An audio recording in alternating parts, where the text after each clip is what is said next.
Vous avez envie de parler d'une cause qui vous tient à cœur? Bonjour, c'est Bertrand, votre coach web. Bienvenue dans ce nouvel épisode du podcast, épisode 544. J'espère que vous allez bien, que vous avez la forme, la patate, l'énergie, que vous avez des projets, que vous avez envie de parler d'un sujet qui vous tient à cœur. Oui, d'un sujet qui vous tient à cœur.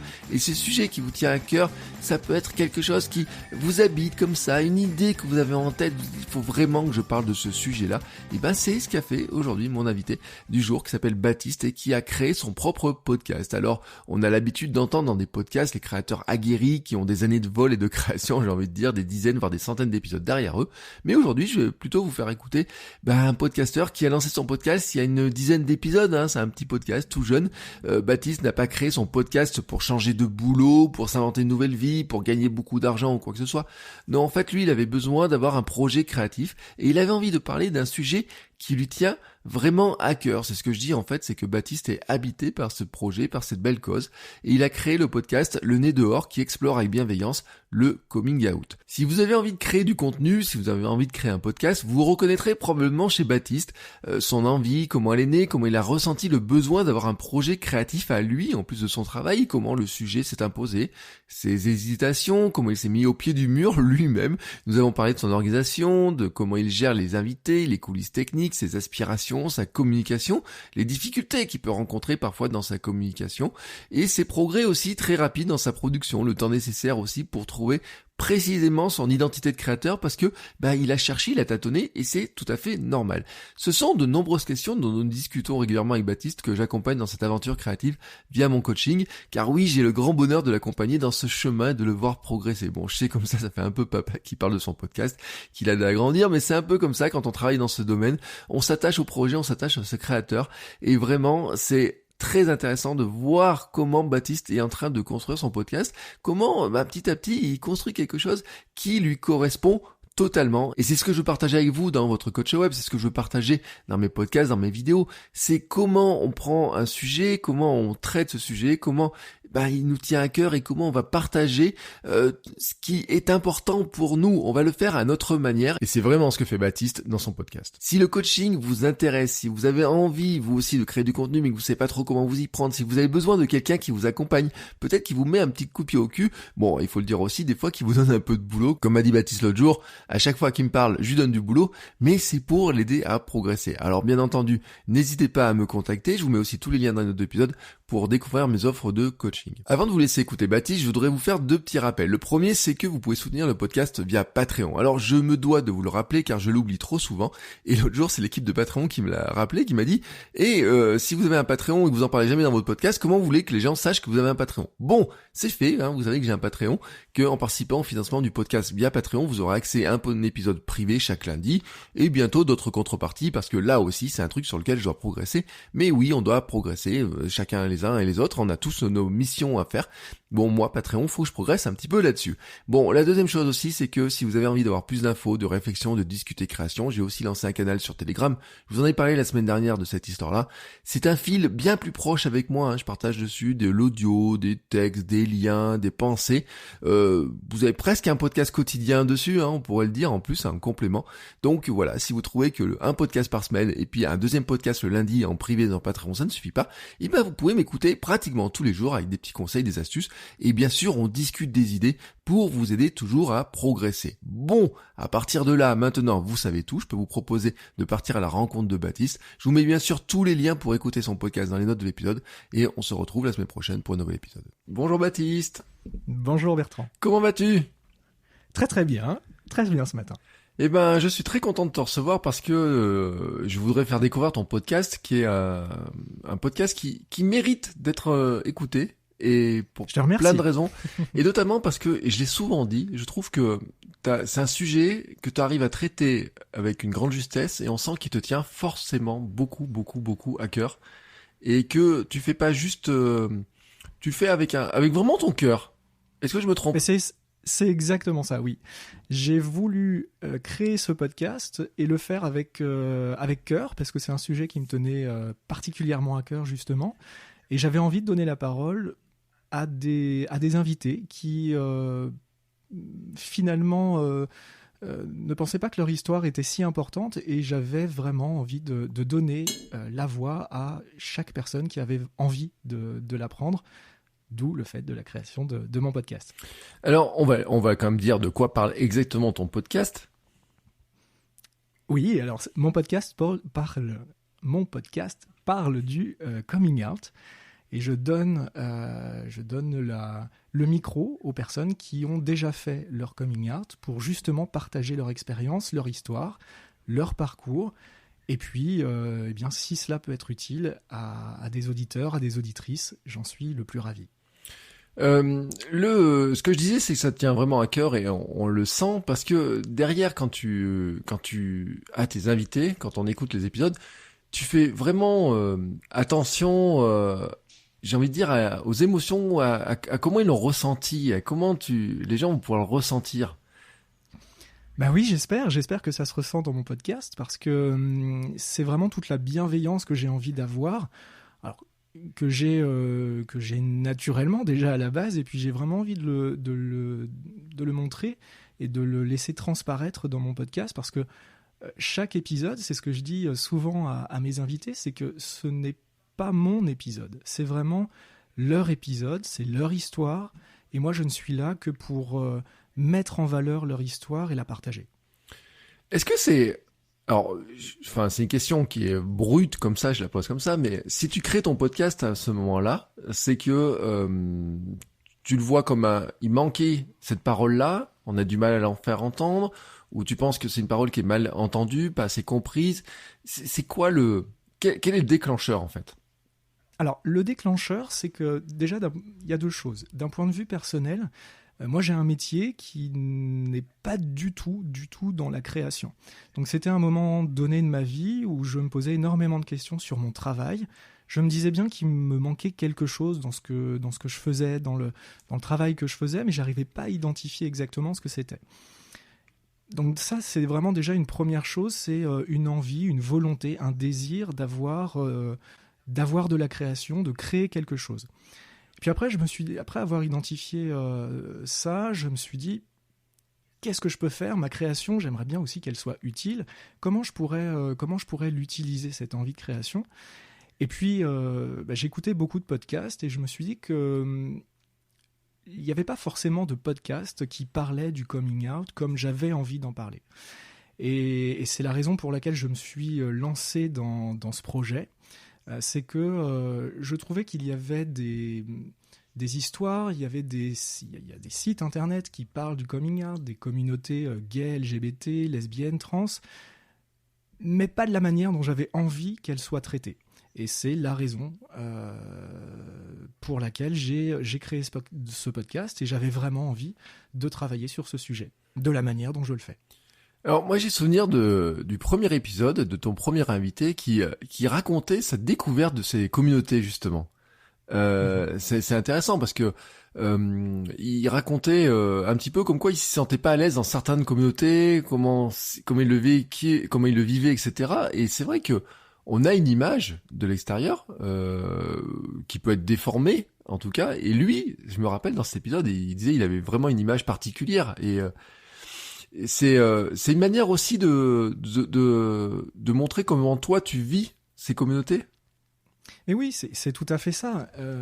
Quand tu dis qu'on a de l'extérieur une image qui peut parfois être déformée, de l'intérieur aussi.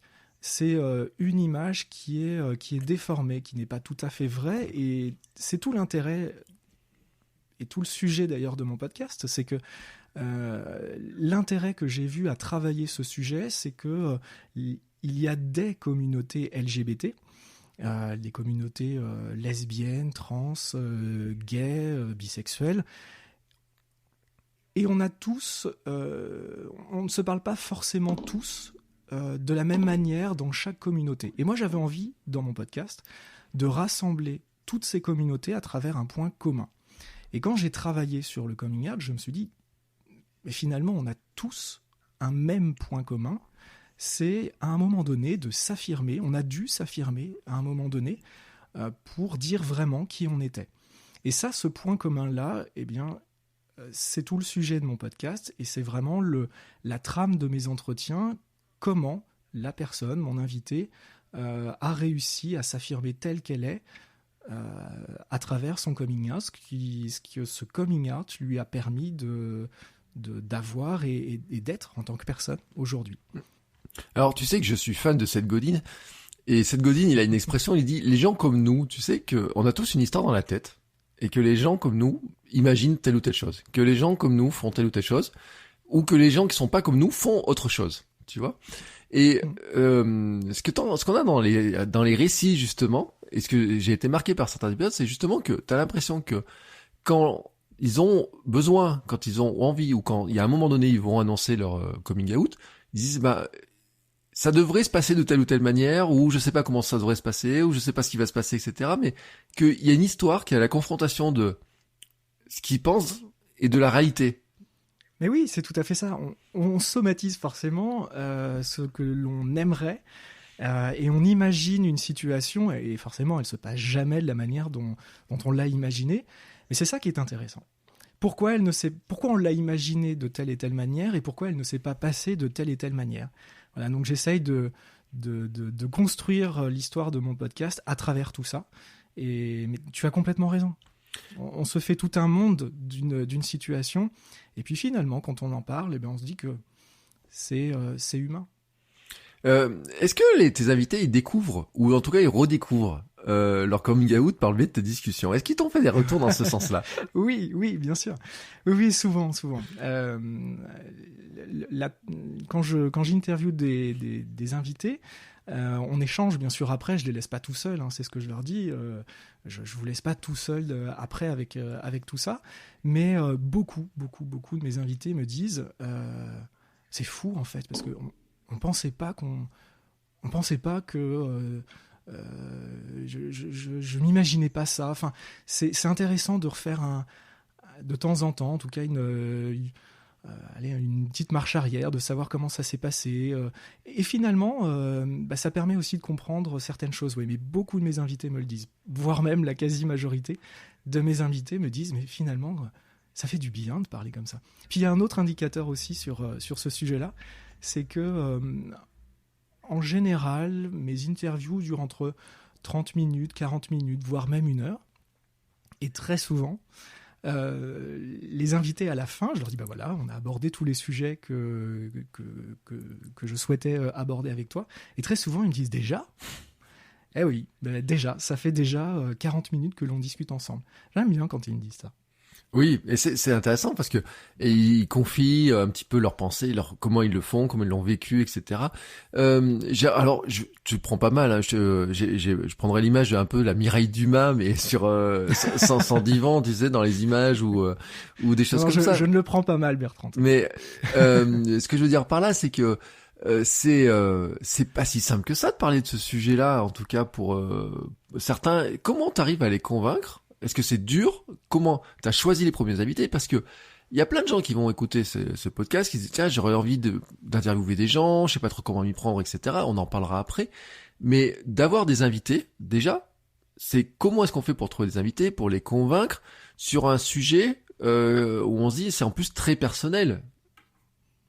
Oui, c'est un peu J'avais peur de ça au début, quand j'ai pensé à cette idée de podcast et de création, je me suis dit, mais c'est quand même très dur de parler de soi. D'ailleurs, moi, le premier, je suis pas sûr que j'arriverais à être interviewé par quelqu'un qui me pose les questions que je pose.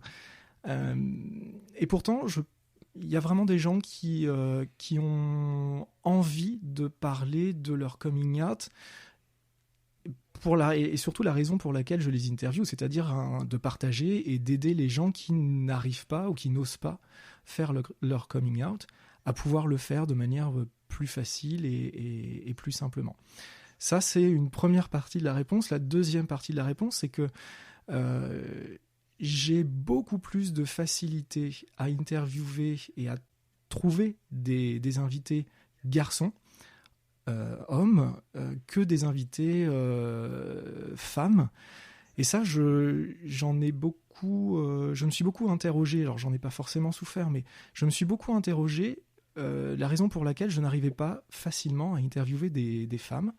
Et je pense que ça fait un petit peu redondance avec ce que je disais tout à l'heure, c'est que chaque communauté a ses propres codes, a son propre langage, a ses propres mots.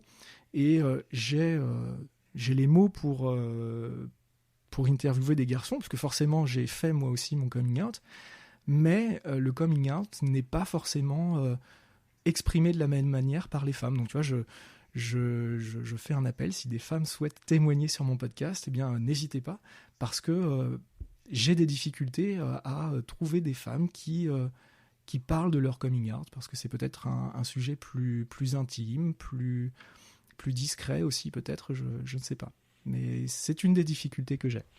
Alors, comment ça se passe On va parler un peu de technique parce que t'as déjà, t'as une manière de produire tes épisodes, parce que je le sais. Il faut le dire, toi, tu travailles sur iPad. Ah oui, totalement. Ça a été la première caractéristique, premier impératif et première contrainte de mon podcast, c'est que je ne voulais pas être des heures devant un ordinateur. Je travaille 8 heures, 9 heures par jour devant un ordinateur, donc la création du podcast, c'est pour moi synonyme de plaisir. Et donc j'avais envie d'être dehors, j'avais envie d'être dans mon salon, j'avais envie d'être en vacances pour pouvoir créer ce contenu.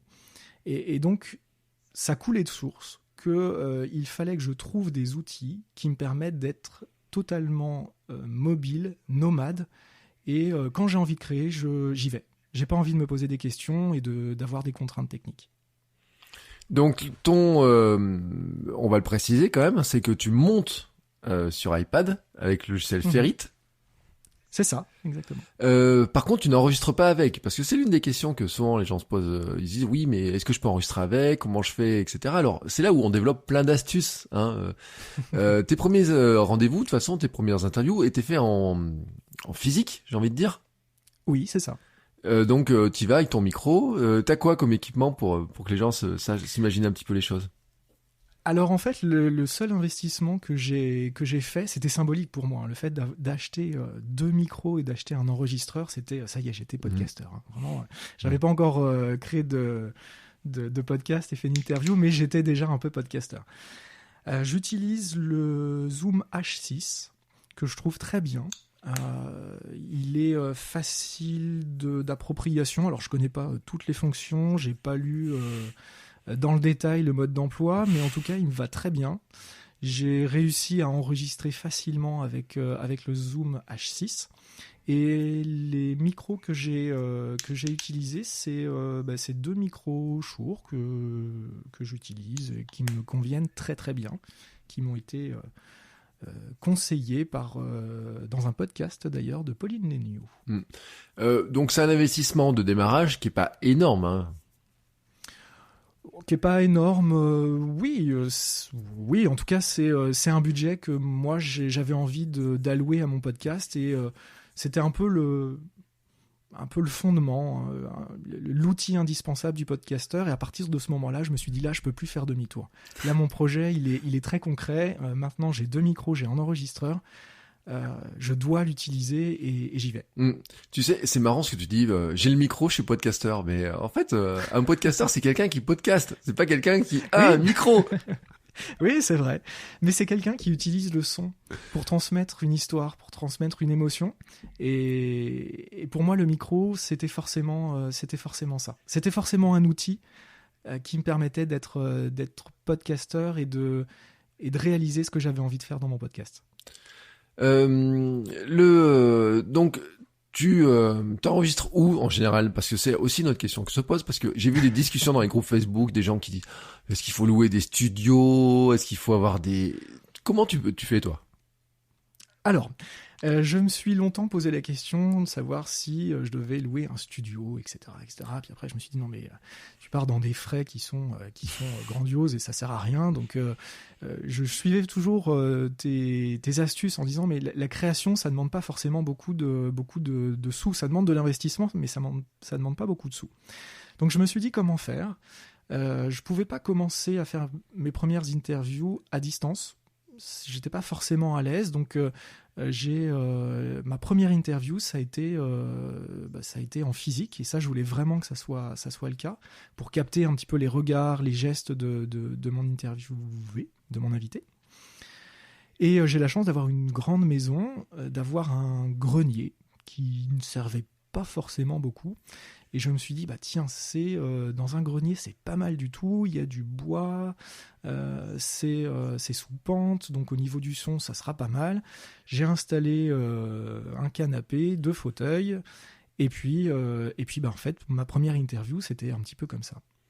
Et mon premier interviewé m'a dit, mais en fait, c'est génial cet endroit, parce que on dirait un peu tu sais, une émission de Frédéric Lopez, je sais plus comment elle s'appelait, c'était... Terre inconnue ou... Non, non, c'était juste avant, c'était dans un grenier où il interviewait des gens, c'était un peu ça. Ah, moi j'avais souvenir de l'émission où il était dans une cabane en fait, ou je sais pas où, tu sais, où ils étaient dans des cabanes aussi. Tu te rappelles pas cette émission Oui, si, mais je crois que l'émission, c'était la parenthèse inattendue. Oui, je vois de quoi tu parles, ouais.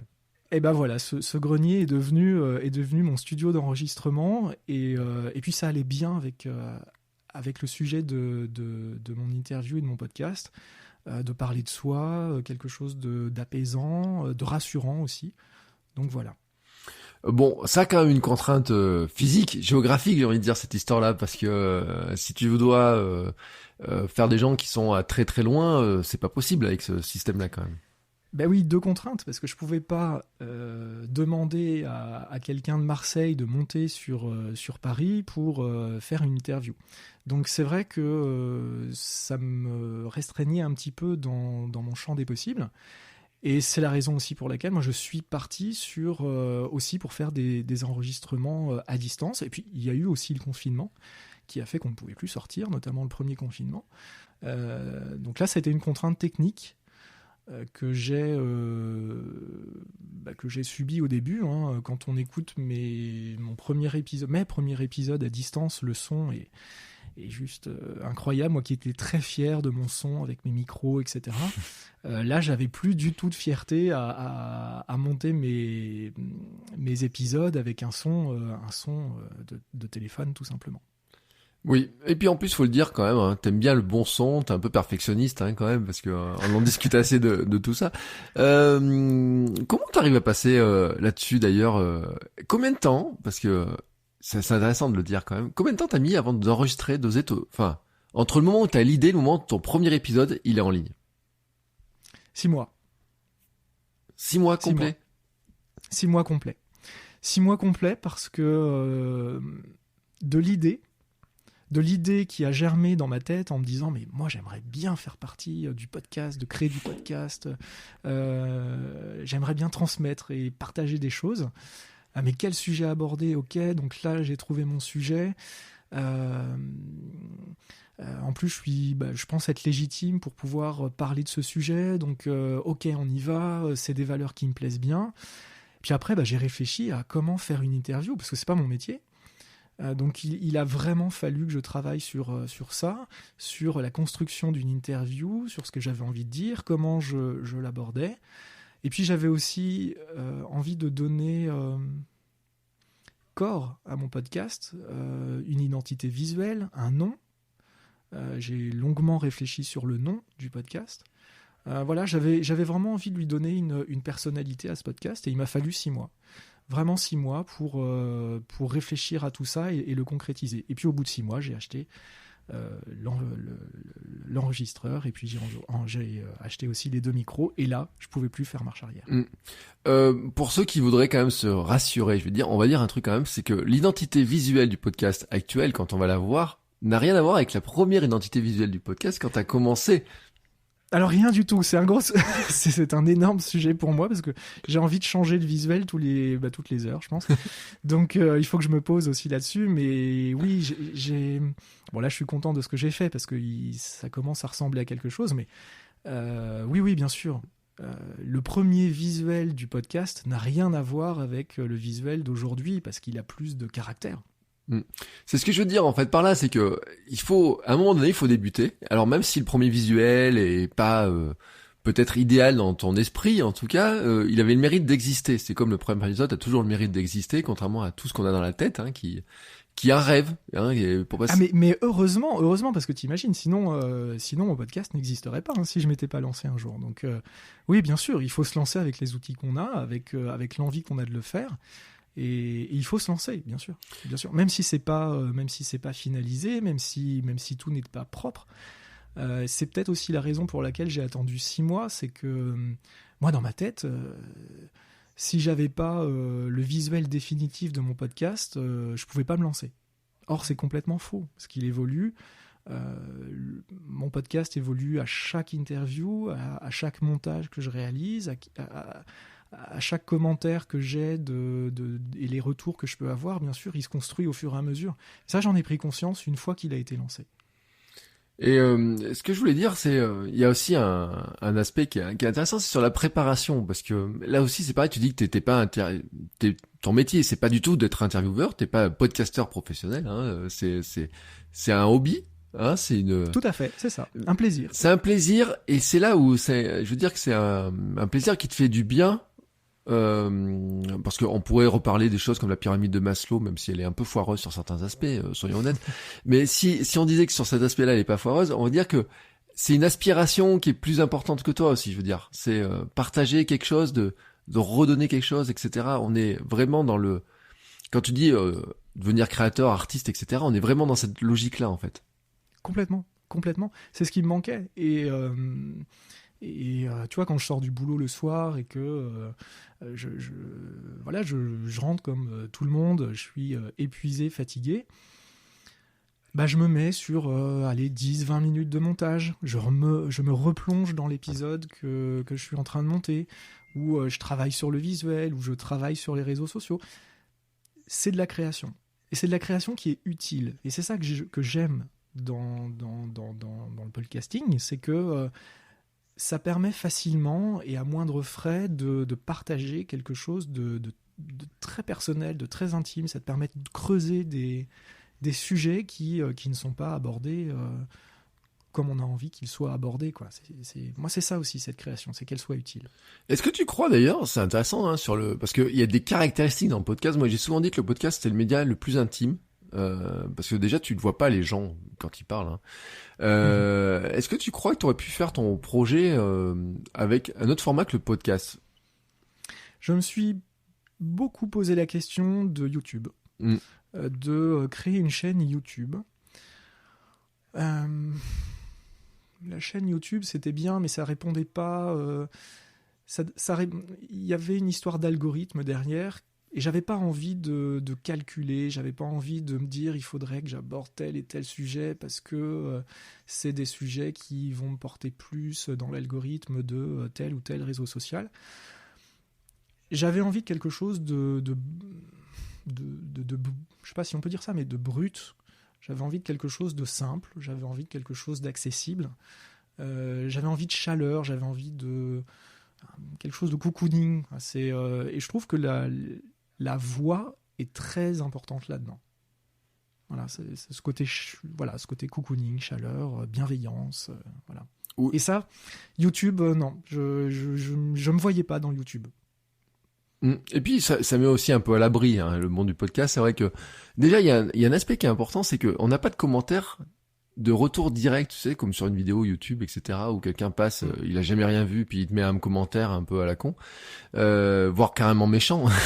Ouais. Donc déjà ça évite un peu. Et c'est vrai que on se rend compte quand même que dans le milieu du podcast, il y a plein de sujets autour, mais plein de sujets durs des fois même qui sont abordés, hein, pas seulement durs à annoncer, mais durs tout court.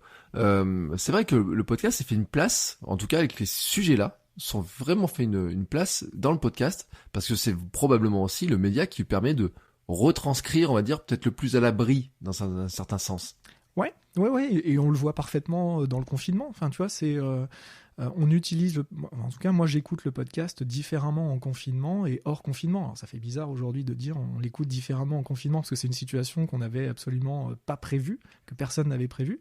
Mais moi je me suis rendu compte que j'écoute des podcasts pendant le confinement que je n'écoutais pas avant parce que justement il y a une chaleur, il y a peut-être un petit peu plus il y a plus d'humanité que dans une vidéo YouTube. Même si Je me pose encore la question de savoir si je devrais aller un jour sur YouTube pour promouvoir mon podcast et promouvoir les valeurs que je transmets par le podcast. C'est des questions qui restent encore entières, mais le podcast est très humain. La voix est très humaine, en tout cas. En tout cas, c'est une difficulté, hein, toujours, de savoir où on doit choisir. Est-ce qu'on fait de la vidéo, est-ce qu'on fait de l'audio, du texte, etc. C'est toujours très compliqué. Et on n'est jamais sûr de la réponse. Si ça peut te rassurer, on n'est jamais sûr de la réponse. Donc de toute façon, cette question se posera toujours. Ce qui est sûr, c'est que faire de la vidéo te demande des moyens complémentaires, hein, parce que dans ton beau grenier, en plus, il aurait fallu rajouter une caméra ou je sais pas quoi. J'aurais pu le faire, oui. Donc et puis du montage en plus. T'aurais pu le faire sur ton iPad, le montage d'ailleurs, hein, je te le dis. Ah hein. Oui, complètement. Moi, d'ailleurs, avant de monter du son, moi je monte de la vidéo, donc oui, bien sûr, j'aurais pu complètement le faire. Ça aurait été même presque plus simple pour moi, mais j'avais pas envie d'utiliser la vidéo. J'avais pas envie qu'on me voie, j'avais envie de donner la parole et j'avais pas envie de visuel finalement.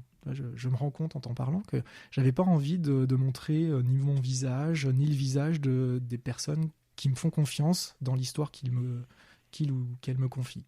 Ouais, on n'est pas dans le monde, je parlais de Mireille Dumas tout à l'heure, on n'est pas dans la télé, comme ça, on n'attend pas la petite larme qui coule avec un gros plan dessus. Hein, non, c'est pas du tout le but de mes interviews, hein, au contraire, la larme, on peut la voir, mais j'ai d'ailleurs aucun été interviewé qui a pleuré pendant l'interview, parce que c'est pas le but, au contraire, c'est de montrer le positif de la situation, c'est surtout ça. Là aussi, ce qui est intéressant, c'est que si on regarde ton compte Instagram, on parlera de la promotion après, c'est que les gens vont voir un visuel quand même, c'est très léché, quoi. Tu sais, les couleurs, les choix, les petits montages, les petits effets, etc. Je regardais ça encore tout à l'heure, je disais, il a fait des petits effets là, comment il a fait ces trucs avec des décalages, etc. Je me dis, mais d'une part, tu dois y passer un temps monstrueux là-dessus, et puis d'autre part, on se doit dire, mais il est graphiste, c'est pas possible, c'est son métier, quoi. Alors déjà, ce que tu me dis me fait très plaisir. J'ai peu de retours hein, sur les visuels, mais oui, c'est ce que je te disais tout à l'heure, c'est que je veux vraiment donner du caractère à mon podcast. Ce que je produis en audio, ça a une valeur, bien sûr, c'est la valeur première de mon podcast, mais il y a aussi tout l'environnement. Et visuellement, moi j'ai besoin que mon podcast ait un vrai visuel, un vrai nom qui veut dire des choses, avec des couleurs qui veulent dire des choses, avec des polices qui veulent dire des choses. Moi j'ai besoin de tout ça, j'ai besoin de symbolique, j'ai besoin de toutes ces choses-là, et tu as raison. Quand tu dis que visuellement, le compte Instagram, etc., c'est quelque chose de léché, déjà j'en suis très fier qu'on me le dise, et c'est vrai. C'est vrai, le moindre coup de crayon que je fais, la moindre police que j'utilise, elle a une raison d'être là. Voilà. Mais c'est parce que j'aime bien aussi le faire. On n'a pas dit finalement d'où vient le nom, parce que t'as dit oui, t'avais fait chercher le nom, etc. Le nom est souvent un point bloquant pour beaucoup de gens. C'est quand même un point bloquant. On se dit quel nom je vais prendre, comment je vais faire, etc. C'est souvent un point bloquant. Comment t'as trouvé ton nom? Alors l'histoire du nom. Alors déjà là-bas c'était le coming out. J'ai cherché des définitions de coming out, ce que ça voulait dire, voilà. Et puis il y avait rien qui me plaisait forcément, et puis je suis tombé par hasard comme ça sur une définition, et je crois que c'était la définition, c'était coming out, s'ouvrir aux autres, mettre le nez dehors. Et je me suis dit, mais en fait, mettre le nez dehors, j'aime bien, parce que il y a un verbe, il y a une action. Le nez, tout le monde en a un. Le fait de dehors, je trouve ça super intéressant. Voilà, donc c'est l'idée. Finalement, j'ai pas réfléchi énormément de temps sur le nom.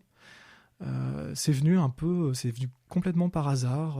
Alors j'ai d'autres idées qui me sont venues, je crois un petit peu avant, mais je me suis arrêté sur le nez dehors. Je trouvais que ça sonnait bien, et donc voilà. On va dire un mot sur où est-ce que tu es hébergé, parce que c'est aussi un point important. Il y a tellement de gens qui se posent la question sur l'hébergement, et toi tu as un hébergement que moi je considère comme l'un des meilleurs. Moi j'ai pas de point de comparaison, mais je le trouve très très bien, ouais. Donc je suis d'accord. T'es chez qui? Alors, je suis chez Podcastix. Voilà. Alors, j'arrive jamais à le dire, mais en tout cas. Podcastix, ouais. Non, je suis très content de mon hébergeur. Alors, j'y connaissais rien, bien sûr, dans les hébergeurs. Je me suis inscrit, j'ai essayé. En général, il y a 15 jours d'essai gratuits chez les hébergeurs.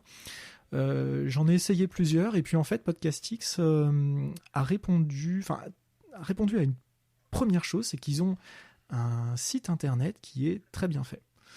Que ça soit sur smartphone ou sur tablette, du coup, le site internet, il s'adapte super bien. Il n'y a pas besoin de télécharger une application. Je pouvais l'utiliser. Enfin, ouais, l'ergonomie est très très bien. Donc ça, après, on va pas s'arrêter qu'à l'ergonomie, mais ça a fait beaucoup. Et puis, déjà, c'est des Français. Je me suis dit que si j'avais besoin d'aide, si j'avais besoin de conseils, je pouvais les contacter assez facilement. Et donc ça m'a rassuré aussi. Le prix est pas énorme. Ça, voilà, donc je crois que ça doit être, à l'époque c'était 11 € par mois, je crois que c'est même descendu à 9 €, je crois. Donc voilà, ça répondait super bien à mes attentes. Et puis en plus, alors je fais pas du tout de promo de Podcastix, hein, mais en tout cas, à la longue, avec l'évolution de mon podcast, ça a toujours répondu à mes attentes. Voilà. Et en termes de changement de visuel, de mise à jour. Je trouve qu'il t'accompagne bien sur le fait de mettre ton podcast sur différentes plateformes. Non, c'est pas mal. En plus, sur Twitter, ils sont pas mal actifs. Ils mettent pas mal de tutos sur leur site internet, des bonnes astuces, des bonnes pratiques. Donc ça, vraiment, ça m'a rassuré. Oui, puis moi, je le dis parce que j'ai été chez eux sur Créer un podcast génial maintenant. Ils avaient hébergé le podcast. J'avais été bluffé par leur interface, notamment quand on crée le podcast, par soumettre ses liens sur Spotify, sur Apple Podcast, en un clic, ils guident exactement comment il faut faire, etc. Ah ouais, non mais c'est génial. Ouais, c'est très très bien pensé. Et ils ont une fonctionnalité qu'on ne trouve pas ailleurs si facilement que ça. C'est aussi les moments où les gens les écoutent, les podcasts, les téléchargements, tout ce qui est ce qu'ils appellent le heatmap, de téléchargement, de statistiques. Là où il y a des services de podcasts qui mettent super cher pour avoir une option de statistiques, etc. Là, il y a tout. Ah oui, enfin encore une fois, je peux pas comparer, mais moi ça me permet d'avoir toutes les statistiques de comment sont écoutés mes podcasts, enfin mes épisodes, où sont écoutés mes épisodes, sur quel appareil, sur quelle plateforme, non, enfin. Encore une fois, j'ai pas de comparaison parce que je n'ai fait que Podcastix, mais je trouve ça très bien. Et ils ont une autre fonction qui est pas mal, que les gens mériteraient de connaître, c'est qu'en fait, ils remontent aussi les commentaires des épisodes sur les différentes chez Apple Podcast. Parce que c'est pas le cas de tous. Eux, quand on reçoit un nouveau commentaire sur Apple Podcast, ils le remontent. D'où qu'ils viennent en plus. D'accord. Moi, ça me paraît logique, mais non. C'est pas le cas sur tous. Et c'est pas logique. Par exemple, chez Spreaker, les statistiques, faut payer 3 fois plus cher pour avoir les mêmes. Sur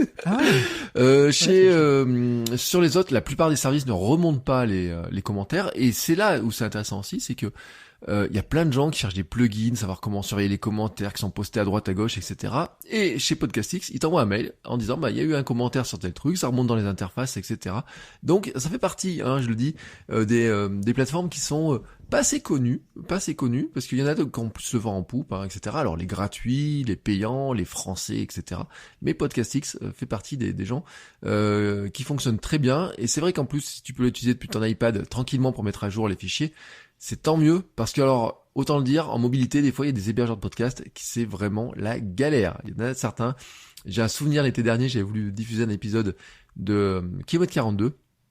J'avais galéré sur mon téléphone, etc. C'était pas possible.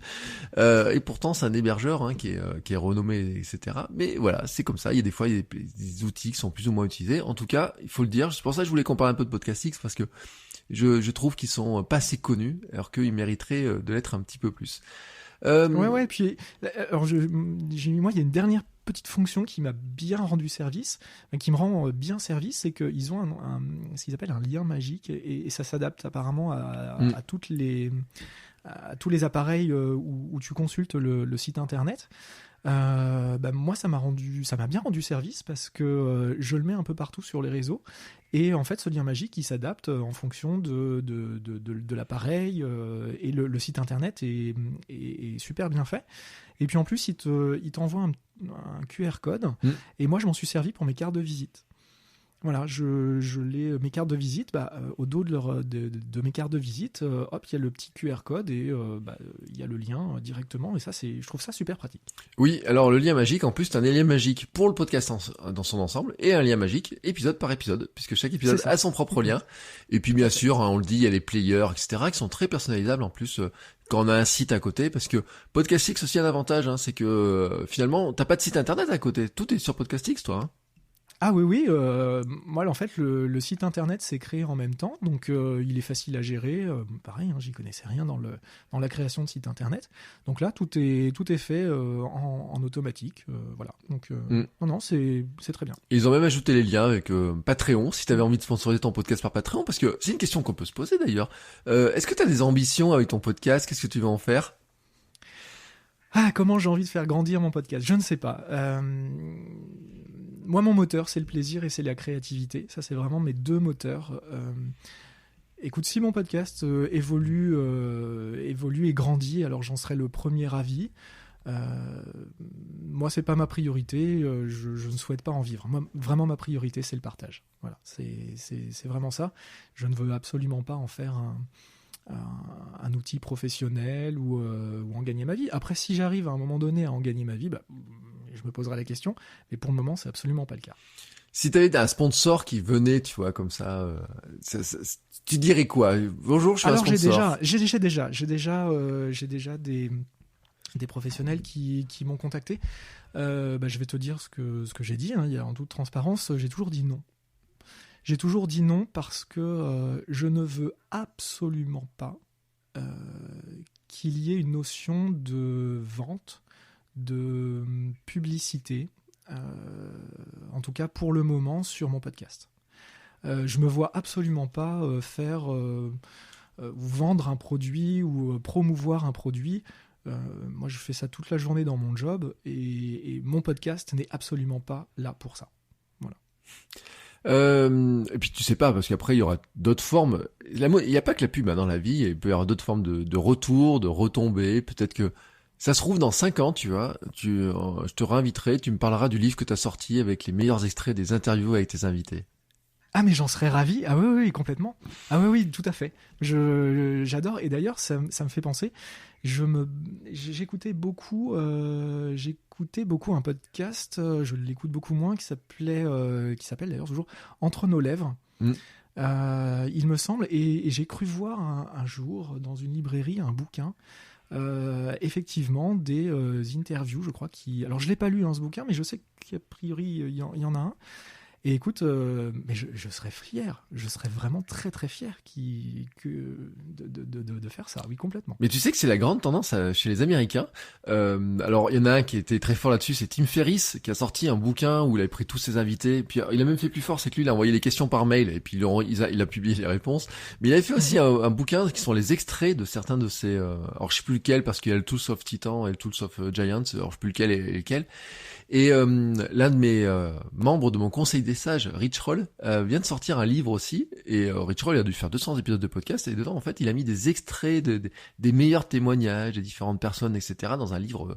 Ce qui veut dire, par là, en fait, c'est qu'il y a un recyclage des messages qui peuvent se faire passer, de l'enrichissement, tout un tas de choses comme ça. Et que, finalement, oui, ça pourrait être une bonne idée aussi. Finalement, quand t'auras, je sais pas, on peut imaginer en 5 ans, t'auras reçu quoi 60, 70 invités. Peut-être, oui. Ça peut aussi avoir une valeur en tant que telle, d'arriver à les rassembler, de trouver les points communs, les liants, les retours qu'il peut y avoir. Ça peut être extrêmement intéressant. Bien sûr, c'est déjà ce que je fais un petit peu aujourd'hui. C'est-à-dire que j'ai un petit peu de recul. Là, tu vois, j'ai une dizaine d'épisodes. Il y en a 4 autres qui vont être montés prochainement. Bien sûr, je peux déjà aujourd'hui faire des parallèles, faire des liens avec les histoires qui me sont confiées. Et pour répondre à ta question, Oui, bien sûr, j'ai un éditeur qui vient me voir et qui me dit, voilà, est-ce que je peux utiliser vos interviews ? Je peux pas dire, je pourrais pas dire non. Je pourrais pas dire non parce que ça fait partie de l'ADN de mon podcast, qui est le partage. Donc je pense pas que je pourrais pas dire non, bien sûr. Bon. Mais c'est pas ma priorité. Oui, et puis il faut pas le faire dans ce sens-là, parce que si on le fait dans ce sens-là, en fait, on se détourne de Complètement. de ce qu'on veut faire. Si tu commences à dire il faut que je sponsorise, etc. Bon, ça devient compliqué. Toujours est-il quand même qu'il y a une question qui vient sur la promotion et que les gens se disent mais comment est-ce qu'on fait pour faire décoller, comment on essaye de faire connaître son podcast. C'est un sujet qui est pas si simple que ça, hein, parce qu'on a discuté avant. Ça fait partie aussi des choses sur lesquelles le podcast, il n'y a pas d'algorithme de recommandation ou très peu. Hein, après, je sais pas où sont la majorité de tes écoutes. Même si Spotify est en train d'y mettre un peu du sien quand même dans cette histoire-là, parce que oui, c'est ce que je vois. Ouais. On se rend compte que les écoutes par Spotify augmentent et qu'il y a de la moteur de recommandation. Mais quelles sont les astuces que toi tu utilises pour essayer de faire connaître ton podcast au fur et à mesure ? Alors moi, je me suis beaucoup basé sur Instagram. Instagram est un outil important dans mon podcast. Déjà pour le recrutement de mes interviews. C'est j'allais dire l'outil principal qui me permet d'identifier, qui me permet de recruter mes invités. Donc ça, c'est une première chose. Instagram me permet aussi d'avoir une visibilité, mais je suis au moment où je te parle plutôt déçu de l'algorithme d'Instagram. Je pensais qu'Instagram me permettrait de mieux promouvoir mon podcast. Donc je suis un petit peu déçu en ce moment par rapport à ça. Et puis je suis aussi, le nez dehors est aussi sur Twitter.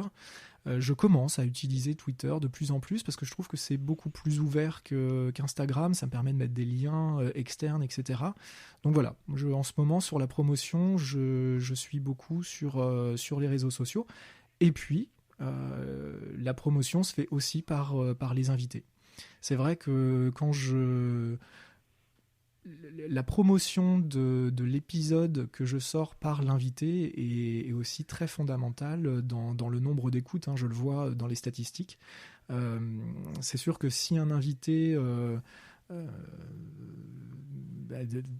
utilise les réseaux sociaux et en parle autour de lui, forcément je vois dans les écoutes que le nombre d'écoutes justement augmente. Et oui, et c'est fait partie des techniques, on en parlait tout à l'heure, hein, c'est que on peut appeler ça un peu la technique du parasite, mais en tout cas c'est d'aller se mettre sur un invité et profiter de la viralité, de la visibilité plutôt de l'invité, et des fois de la viralité, parce que tu peux avoir des invités qui ont une grosse viralité du simple fait qu'ils soient présents et qui partagent des choses. Et tout à l'heure tu as cité Pauline Léniaud, mais on peut citer beaucoup de podcasts. Les principaux podcasts qui ont une grosse audience sont souvent des podcasts invités parce que là, le fait d'avoir des invités fait que ça booste la visibilité par le fait que, l'invité a une grosse visibilité qui aide à drainer. Mais là où il faut s'en méfier, c'est que des fois, il faudrait pas que ça nous amène à avoir que des invités que pour leur visibilité et qu'ils aient pas d'histoire intéressante à raconter. Alors oui, j'y fais attention. Ça, c'est une raison pour laquelle il faut y faire attention. J'en vois une deuxième, c'est que j'écoute des fois des podcasts qui invitent des personnalités connues et d'autres moins connues. Et je trouve que les invités qui ne sont pas ou très peu connus rentrent des fois dans des sujets qui sont intimes, qui sont brutes, qui sont plus naturelles, plus humaines.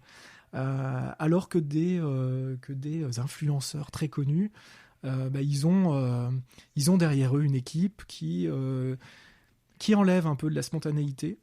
Et ça, c'est ce que j'ai remarqué aussi, et je fais attention à ça. Et puis, ils ont aussi l'habitude de leur raconter tellement souvent leur histoire, parce qu'à force de raconter, le pire, je pense que c'est si t'as quelqu'un qui vient d'écrire un bouquin sur le sujet, il l'aura tellement mal axé dans tous les sens qu'il va te le réciter par cœur, le truc. Bien sûr. Donc, c'est aussi un petit peu le danger, c'est vrai, hein. Ils perdent un petit peu d'authenticité, ne serait-ce que le fait de le raconter. Alors que toi, je pense que tes invités, ils n'ont pas dû le raconter très souvent, finalement, leur coming out.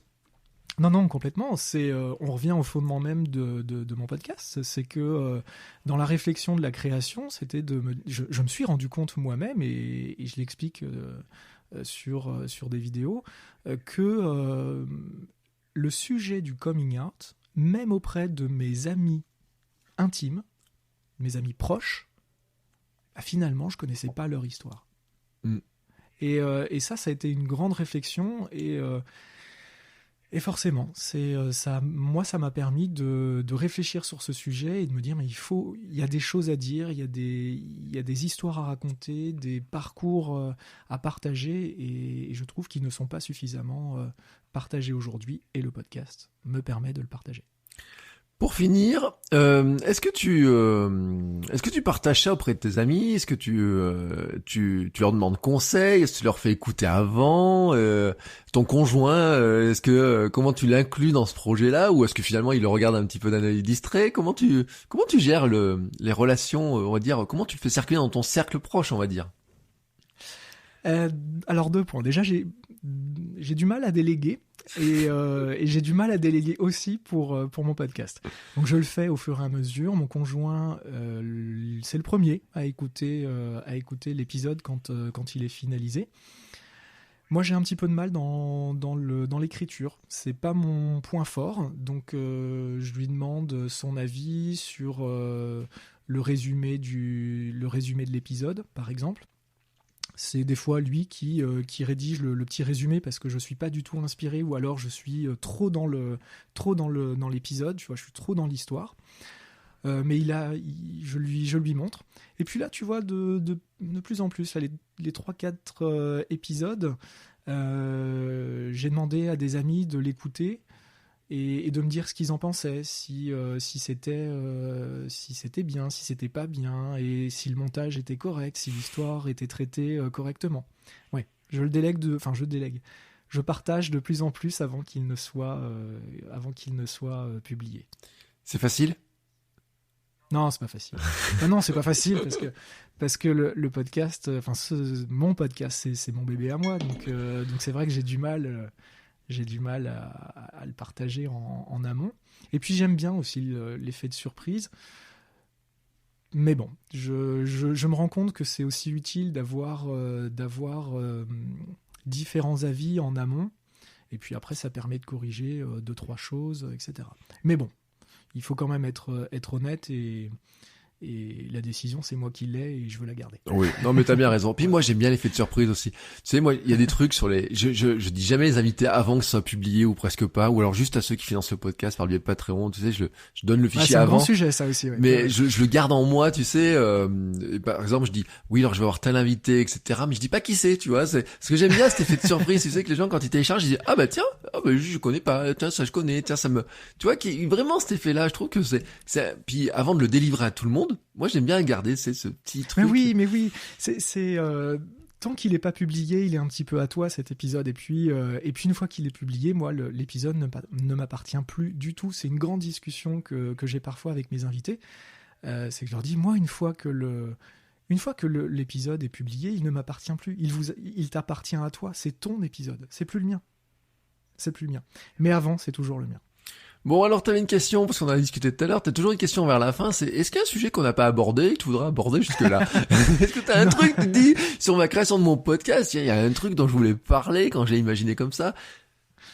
Mais non Bertrand, tu as abordé tous les sujets, et moi je voulais surtout parler de ces sujets-là, donc non, j'ai pas d'autres points ou d'autres questions, d'autres sujets que je voulais porter qu'on n'a pas abordé. On a tout abordé là. Bon, et ben alors, tu sais ce qu'on va faire, on va se séparer, se quitter.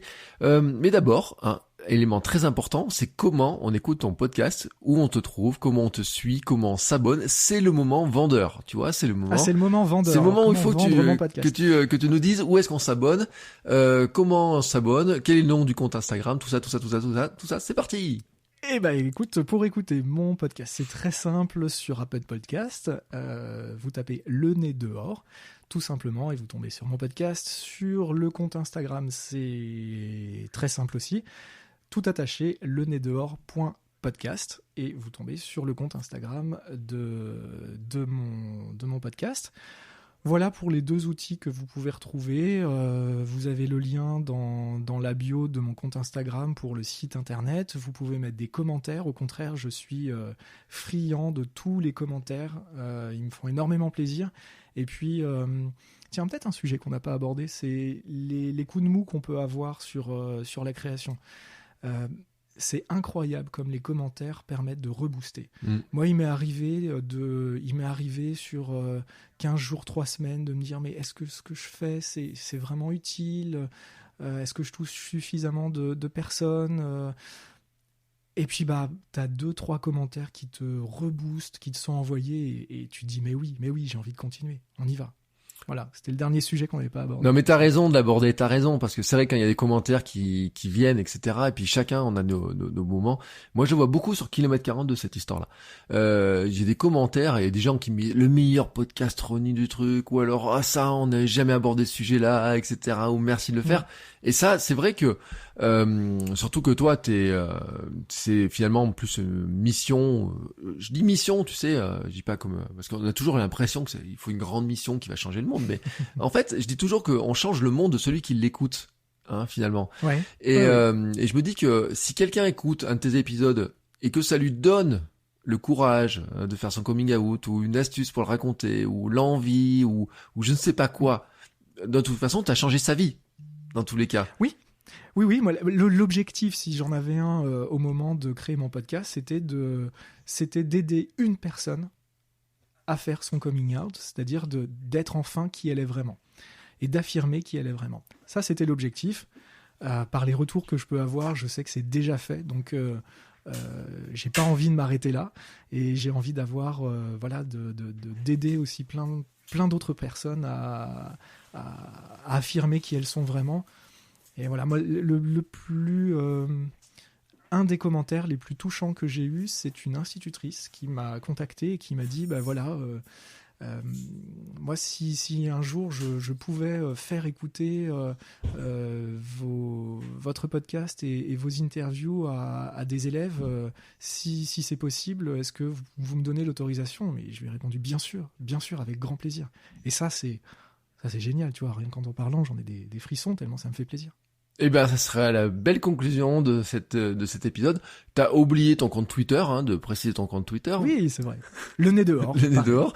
Le nez dehors. Donc, on pourra te suivre partout. Voilà, bien sûr, je vais mettre tous les liens en note de l'épisode. Merci Baptiste, en tout cas, de nous avoir montré, parce que t'es un jeune podcasteur, hein, un jeune podcast. T'as dit 10 épisodes publiés, donc ça change de ceux qui ont 200 épisodes, etc., qui sont rodés à tout ça, etc. Toi, t'es dans le début, t'es dans le défrichage un petit peu encore, dans la découverte. Oui. On en discutait sur comment tu passes de 30 questions à 8 questions de préparation, comment on ajuste, comment on affine, etc. Et je pense que ça va aider aussi tous ceux qui osent pas, non pas seulement faire leur coming out, mais oser créer son podcast, sortir le nez dehors dans le monde du podcast, si je voudrais le dire. Exactement, tu vois, on peut l'adapter un peu à tout. Ouais, voilà, tu pourras faire des franchises. Mais oui, j'espère, parce que le podcast, moi en tout cas, ça m'a permis de développer, d'être créatif. Et c'est ce qui me manquait, et ça c'est génial. Et d'avoir du retour. Eh ben merci beaucoup. Merci à toi, Bertrand. Et on se retrouve la semaine prochaine pour un nouvel épisode.